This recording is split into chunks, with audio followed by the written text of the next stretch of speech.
Hey everyone, Chris Patterson here. It's been a little while. Today we're going to do a character spotlight. If you saw some of my earlier social media posts, the spotlight for today is Erik Eleodum, who is the main protagonist in my Dreamwalker Chronicles series, my very first epic fantasy series.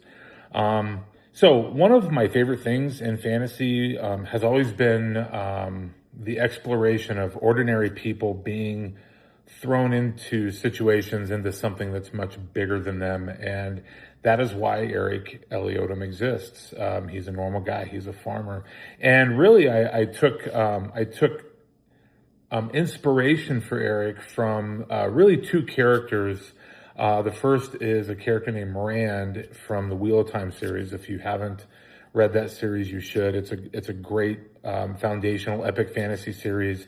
Read the books, don't watch the series, don't watch the show. The show is terrible. And then Bilbo Baggins from The Hobbit, which is also another classic.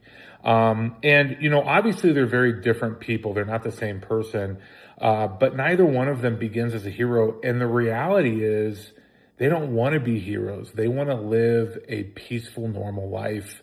You know, Rand was a shepherd. Bilbo Baggins just wants to stay home. And so Erik wants a simple farm life. He wants to be a farmer. That is what has been attractive to him, and that is what has attracted him to not want to go on an adventure. And he's kind of thrust into or forced into by his brother and his cousin, Bethel and Brian. So, you know, Erik begins as an ordinary man. He lives a simple life, and the world around him isn't what he thought it was. And that's true with a lot of us. That is real life.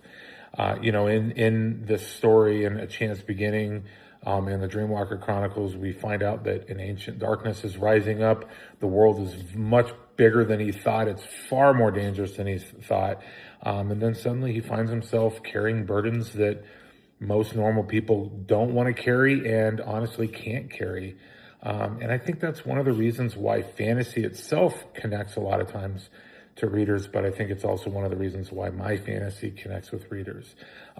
Dragons and magic are super cool, right? I think it would be hard to argue that, but underneath dragons and magic and elves and dwarves and all those cool things that those fantasy lovers of us really resonate with as kids, underneath it all is oftentimes the story of a man or a woman who is an unsuspecting hero, someone who is destined to, falls into, just happens to come across the ability to save the world around him.